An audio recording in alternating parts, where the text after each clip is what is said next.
This is Out of the Box with your host, Jonathan Clark. Out of the Box, Sunday nights at 9 on Q1043. Well, the new album is Royalty. It's recorded at Abbey Road, coming out October 23rd. You can pre-order that album now, and you can watch our next guest live from the legendary Ryman Auditorium, September 20th, and a portion of the proceeds from that live stream pay-per-view event will benefit touring musicians who've not been able to work for the last 6 months due to the coronavirus, of course. And all the info on the new album and to get tickets for the live stream pay-per-view event, jbonamassa.com. He is Joe Bonamassa. Joe, the last time you and I were together, we were actually, believe it or not, in a studio, being able to speak to each other like normal human beings. And we can't do that now for obvious reasons. But I'm hoping you and your entire inner circle and all your family and friends are all healthy and safe. Everybody's been healthy, thank God, throughout all of this. It's just a very odd transition from being a public figure in the public event business to, then being looked at like as if you were the typhoid Mary. You're like, wait a minute. I used to play guitar in front of people. They're like, oh my God, no, you can't do that anymore. And it's been a strange transition for, a lot of musicians. And one of the things that gave me the idea to start this Fueling Musicians initiative, which are pay-per-view. Say that again. It's called Fueling Musicians, right? Fueling Musicians. And basically it gave me the idea was, I remember when I was a kid, probably 21, 22 years old. I had one record out on Epic Records, and we were about to go on tour for the first time on our own under Joe Bonamassa. No help, we're not a support act. We're out there headlining clubs. We had to get from New York City, which I used to live. I still live there on occasion, and to get from New York City to Tulsa, Oklahoma.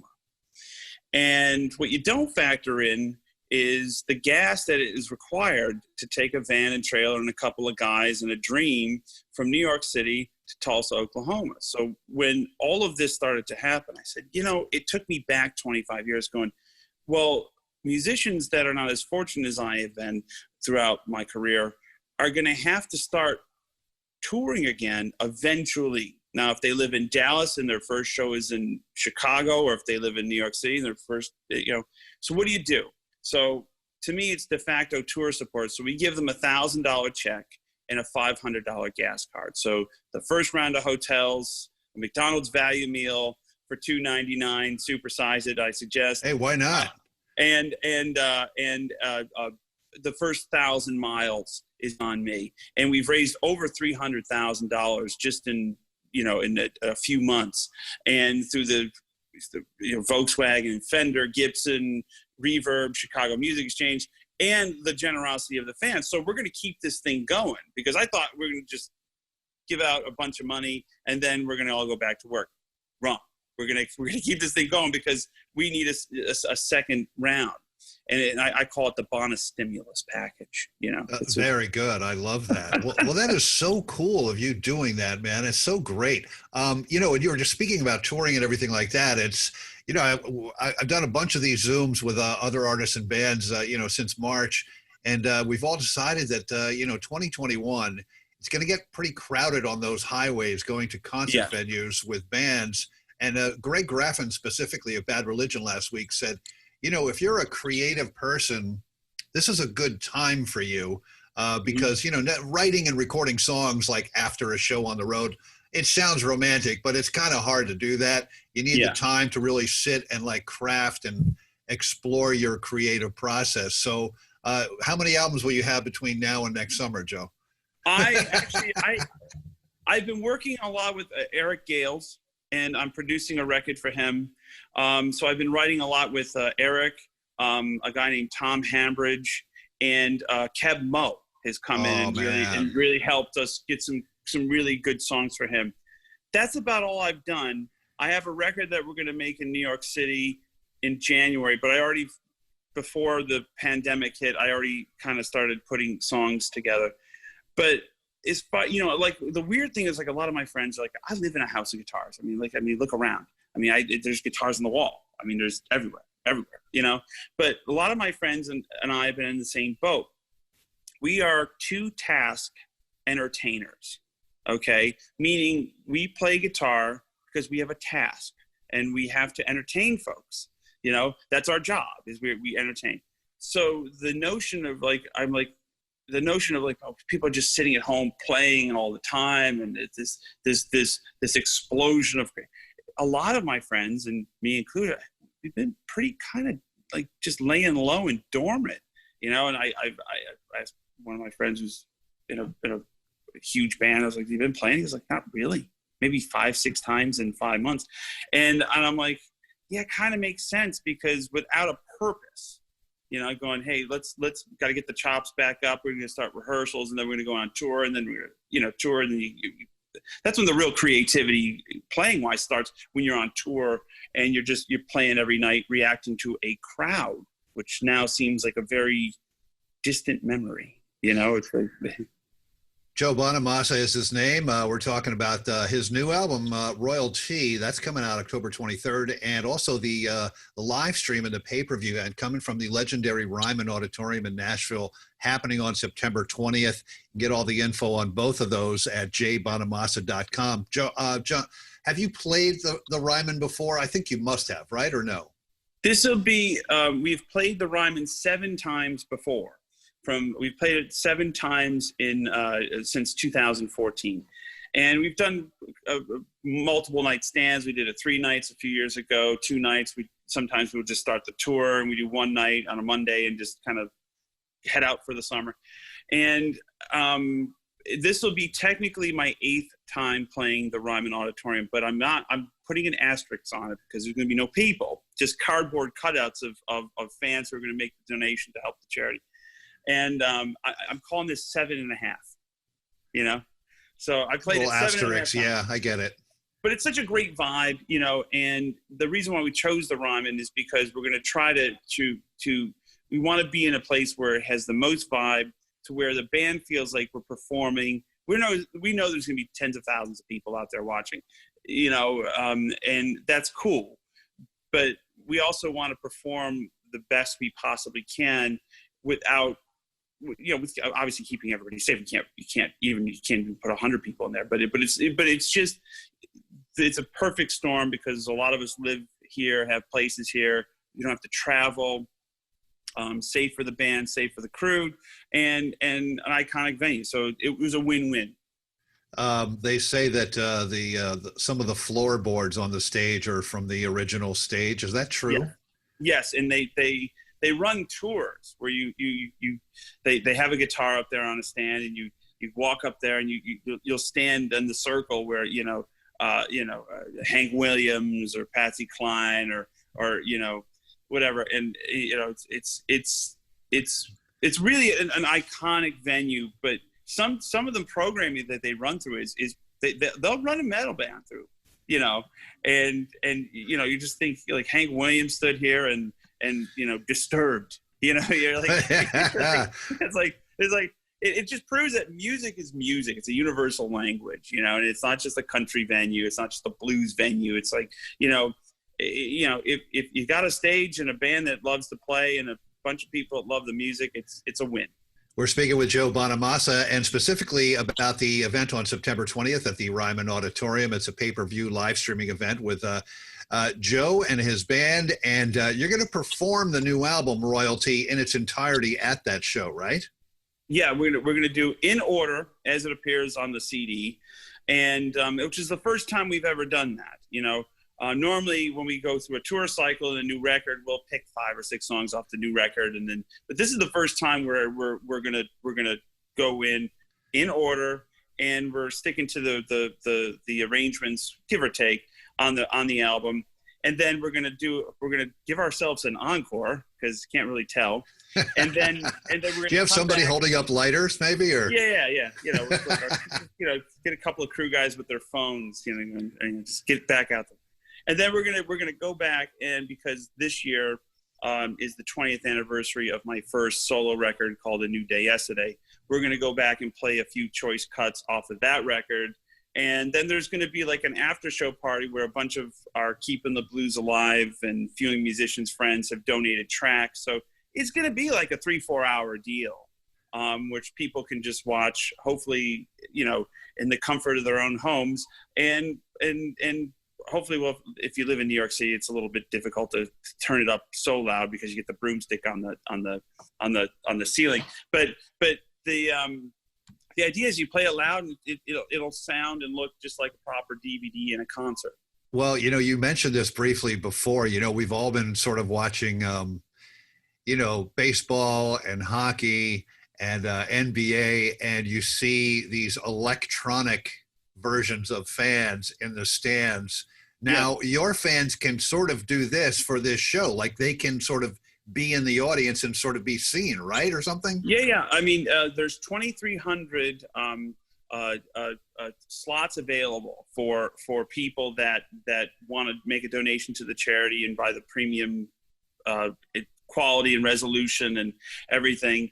And what you do is you send in a photo of yourself, and then we print it out in cardboard, and then we stick it in they're actually pews, but they're a seat. We stick it in the seat, and then you're kind of there. It's kind of like you. I see all the times we watch the Dodgers. You'll see like David Wild from Rolling Stones and Brad Paisley and his wife, and they got cardboard cutouts. In home plate, you know, but it's kind of like that. It's to give the musicians a little bit of vibe. It's also to give the fans who are generous enough to donate. You know, they're going to get an album credit, a DVD credit as, you know, part of it. And wow, they're going to they're going to get a thank you on the credits. It's amazing. Yeah, we're gonna run 2,300 names, and it'll be kind of cool because, you know, they'll feel like they're a part of something that they wouldn't, you know, they're part of it for as much as they can be a part of it in September, 2020. You know, you just go, this is as good as we can do given the parameters that are set, and not by our, you know, I mean, it's like this is the same rules for everyone. It doesn't matter. I want to talk about the new album Royalty, recorded at Abbey Road. Had you been there before? Maybe you took a tour there as a child, or maybe you actually recorded there before. This will be the fourth time I worked at Abbey Road.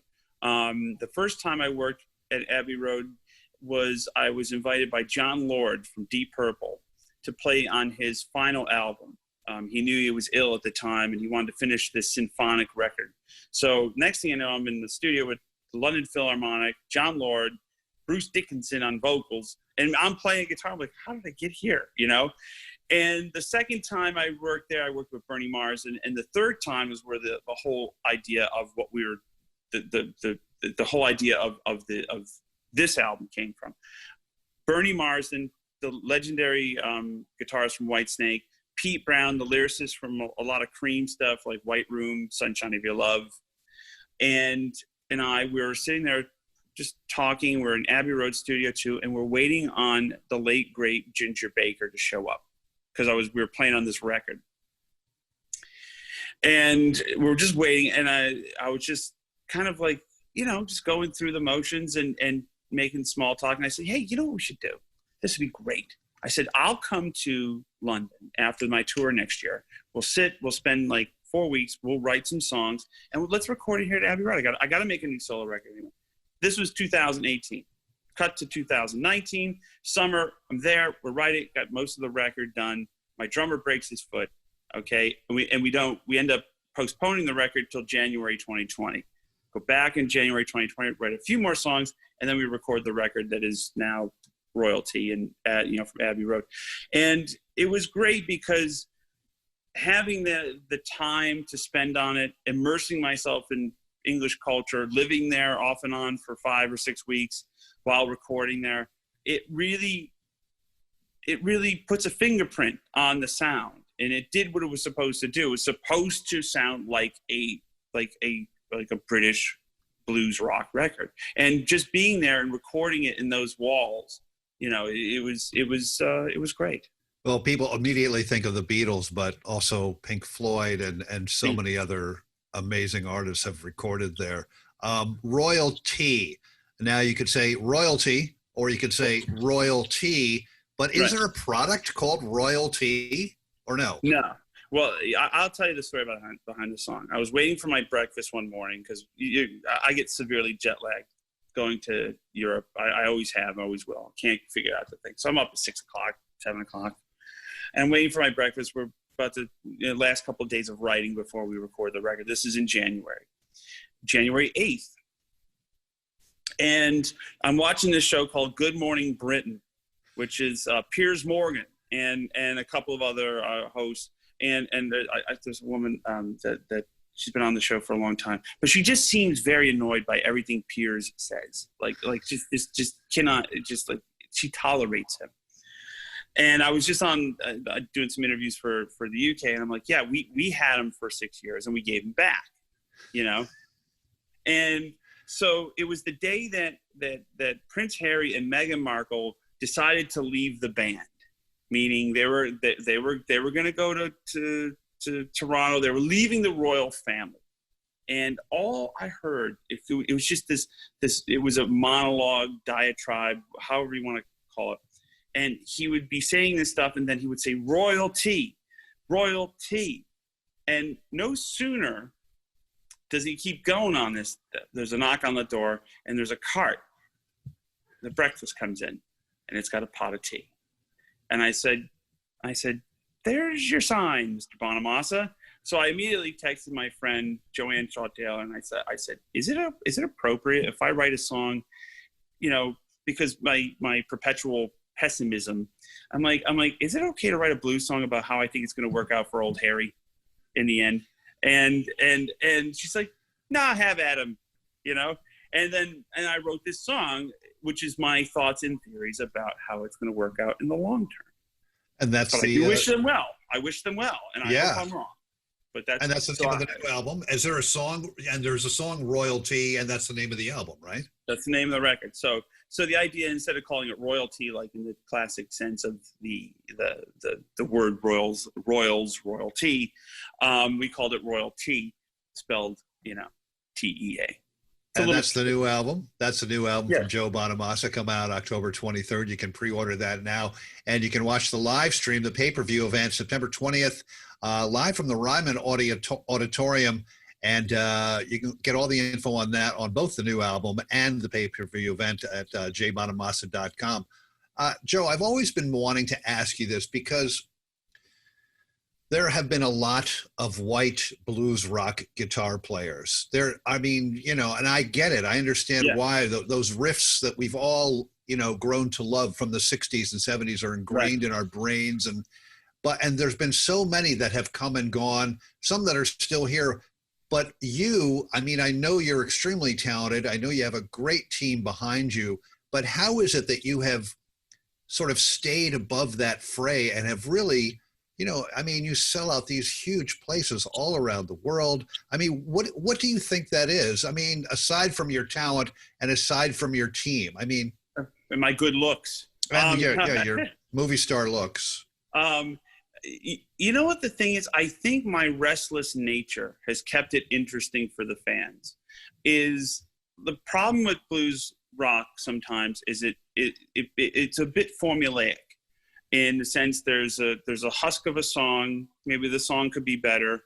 A very impressive guitar solo, and then another verse, and then you're done. Step and repeat, step and repeat, step and repeat. And I have to give credit to my producer Kevin Shirley, who has challenged me on the songwriting, and I also have to give credit to my manager, who's a marketing genius, and most importantly, the fans who have stuck with. I've really challenged them over 45 records. I have 45 records out, and that's kind of prolific. Prolific, but it's also an eclectic songbook. You know, it's not just all one thing. So just when you think, okay, he's kind of run out of ideas, there's something else that comes along. So it's been this kind of ebb and flow for the last 25 years. And it you know, there's been a good market for it because you end up having this, you know, people, it's almost now switching generations where the people that came to see me 20 years ago, their kids are coming to see me. So it's almost like you're like, wow, this is really strange, because I don't really feel like I've been around that long, but you start adding it up, it's been 31 years since I started playing live, and it's like a lifetime. So it's a very interesting paradigm shift that I'm experiencing for the first time, and you know, I hope, I don't know what my audience looks like coming back after this. I mean, nobody knows, you know. It's like it could be extremely truncated at first, if not forever. I mean, some people just may bail on going to concerts, you know. It's like, but it's also the same questions you're going to ask, you know, the people that run Lincoln Center and the people that run Carnegie or Madison Square Garden. It's just like, we used to have a big participating audience here, but and for, you know, next 24 or 36 months, it could be half or a third, or, you know, or it could come roaring back. You know, who knows? Well, let's hope for that. You know, I had your good friend Dion on the show a couple weeks back, and we were talking about his great new album on your new label. Yes, we came up with this Keeping the Blues Alive Foundation about 10 years ago, and we've raised now over $1 million for schools and music, and a lot of it's now going to the Fueling Musicians program. And Dion approached us about maybe putting out his record, you know, on our company J&R Ventures, and I said, you know what, let's start this. Let's call it Keeping the Blues Alive, because this is exactly by definition what we're doing here, you know. And you know what I love I just love Dion and his generosity. He's a sweetheart, isn't he? He's a founding father of rock and roll. His songs speak for himself. He's the most energetic 80-year-old you're ever going to meet. And what a voice. And what a voice still. And still sings the songs in the same keys. But you got to think that he's still discovering new talent. I mean, on his new record, he's got this new singer-songwriter, Bruce Springsteen, Paul Simon. You know, these kids got potential, you know. Obscure artists. Oh, these obscure artists, you know, and Patti Khalifa's on there. And you know, I mean, he got this Jeff Beck song. Jeff Beck, an unknown author named Bob Dylan to write the forward. I mean, like, this is how he's investing in the youth. He's investing in the youth. And, you know, but the thing is, you know, Dion he just goes, I can't believe everybody participated in the record. And I'm like, well, I can't believe you asked me, considering, you know, and there's so much love for him. You know, there's so much love and respect. And he really, I mean, his history with, I mean, he was there at the Surf Ballroom, you know, with Buddy Holly and the Big Bopper and Richie Valens.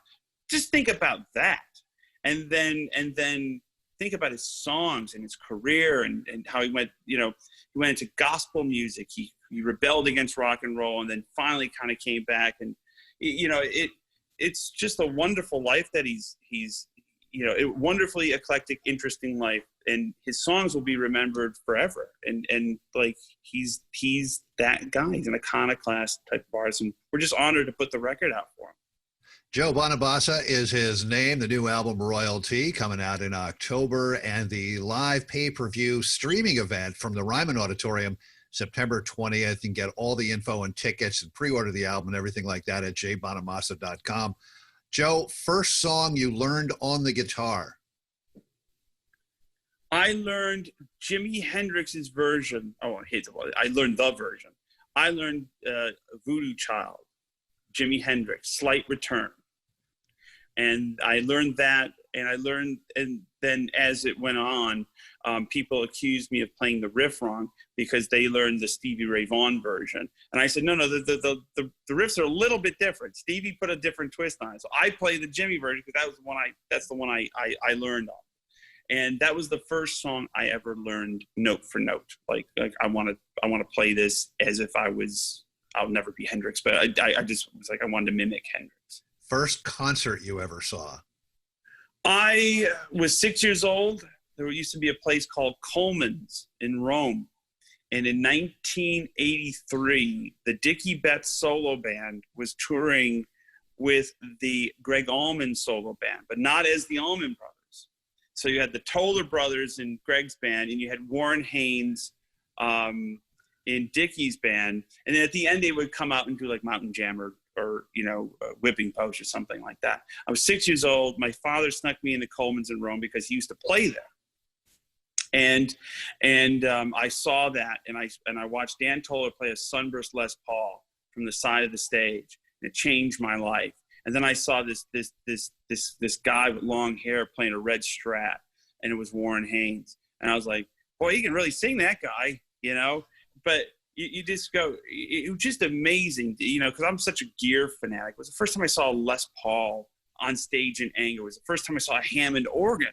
I mean, oh my God, it's that brown box that Greg sits behind, and I'm 6 years old trying to process it, but I would stare at the record covers and then now it's like right in front of me. And it was amazing. That was my first show. First person you ever met that made you starstruck? Only person ever starstruck around Aircloud.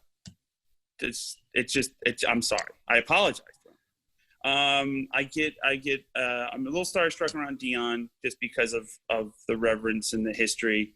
And Mr. King, B.B. King, the late great B.B. King. I just, even though he showed me how to put iTunes from a computer onto an iPod, it's still B.B. King. And you may have already answered this, but my next question is, first person you jammed with on stage where you had to say to yourself, okay, this is really happening. I'm actually here and I am playing with blank. First professional, I was a huge Albert Collins fan. I am a huge Albert Collins fan. And the summer of 1988, I was invited out to some blues festivals to sit in with local blues artists up in upstate New York. And one of these was headlined by Albert Collins. And he saw me play and wanted me to sit in with him. And that was just a huge deal. I was like crying, right? And I get up there and I learned a lesson that day because Albert knew you don't share the stage with kids and dogs, right? That's just the old show business thing. No kids, no dogs, because you get upstage. He wasn't having any of it. He stared me down and took that Telecaster and just beat me into the ground with it, like musically. And it was like it was only one note. He killed me with one note, and he was showing me something that day. And I'll never forget.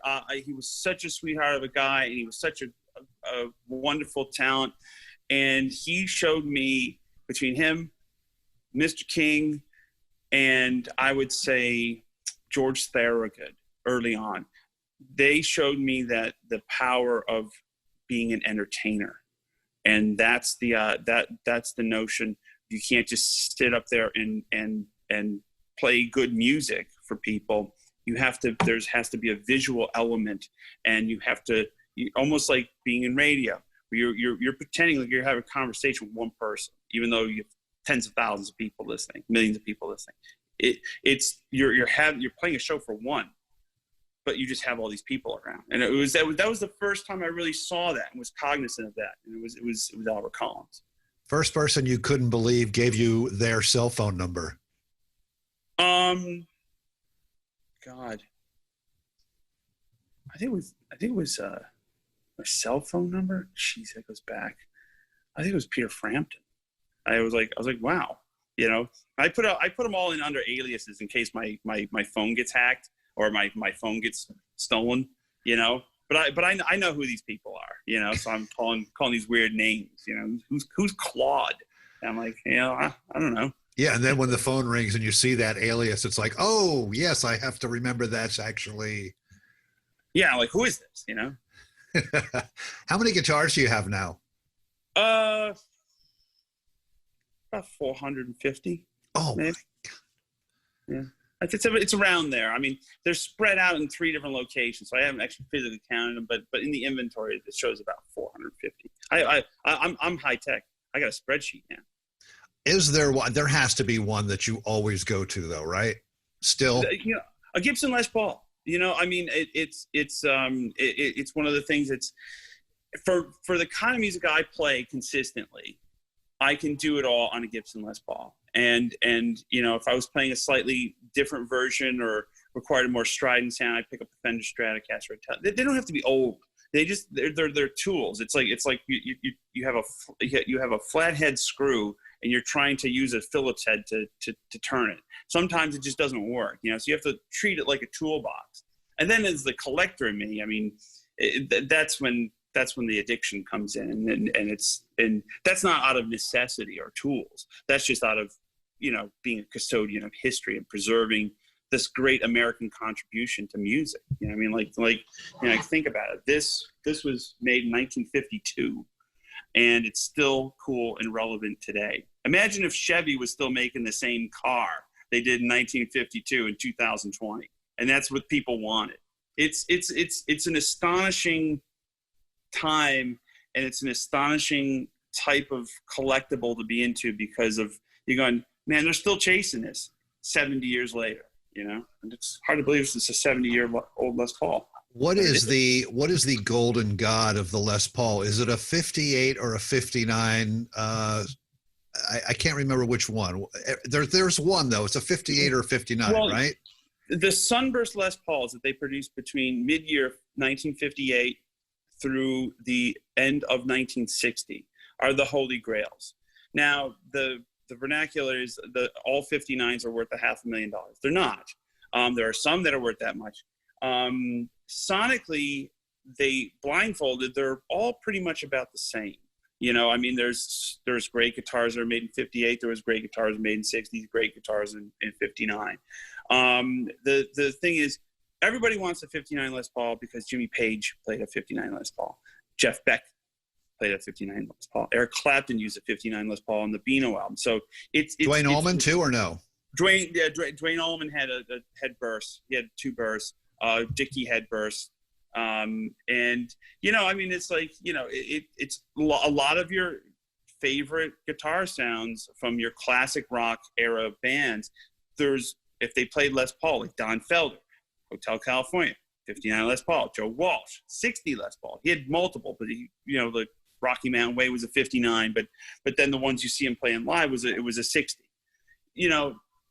But they're not going to write those songs, and they're not going to play like Joe Walsh. But there's the reason why they're 6-figure guitars is they're the one constant and consistency among music that varies so dramatically in style, from the Allman Brothers to Led Zeppelin. There's the blues that binds them together, but the arrangements and everything else, it's all bets are off. So that's why they're significantly more valuable than, say, the guitar I just showed you. Joe Bonamassa is his name. The new album Royalty coming out in October, and the live streaming event, pay-per-view event from the Ryman Auditorium, September 20th. It's going to be 3 to 4 hours of awesomeness. You can get tickets right now at jbonamassa.com, as well as pre-order the album. Joe, I can't wait to see you in New York City on a stage. I know you must be going nuts. I mean, you got the show on the 20th, but yeah, I mean... Yeah, I mean, 2021, that would be the year we would play the Beacon, and I hope to make it back. I mean, it's just one of those things where you just go, I'm optimistic about it. I think people intrinsically love to see live music. They love being part of the concert experience because it is kinetic. It moves air and has heat, and it's just going to be a minute, and it's going to be a different landscape to navigate. But I hope to be back on stage. It's like, it's been a very odd transition for so many of us. I mean, there's nobody immune to the whole thing. I mean, just like from stadiums to the bitter end, everybody's shut down. Well, thank you for everything that you're doing for the working musician, and God, it's so great, and Keeping the Blues Alive Foundation and everything you're doing. So thank you for that, and thank you for all the music, man. And I can't wait to see you back here in NYC 2021. So I think it's going to happen, man. I think it's going to happen. Let's put it out there. So thanks for doing this, man. I really appreciate it. Absolutely, Joe. Thanks, and we'll be watching on the 20th. And the next time we're going to do it in the studio with a microphone and old school. And maybe a Les Paul and an amp in the little studio, and you'll just melt some faces for us. Exactly. That's a deal. Thanks, Joe. Cheers. Thanks, man. Good to see you. This is Out of the Box with your host, Jonathan Clark. Out of the Box, Sunday nights at 9 on Q1043.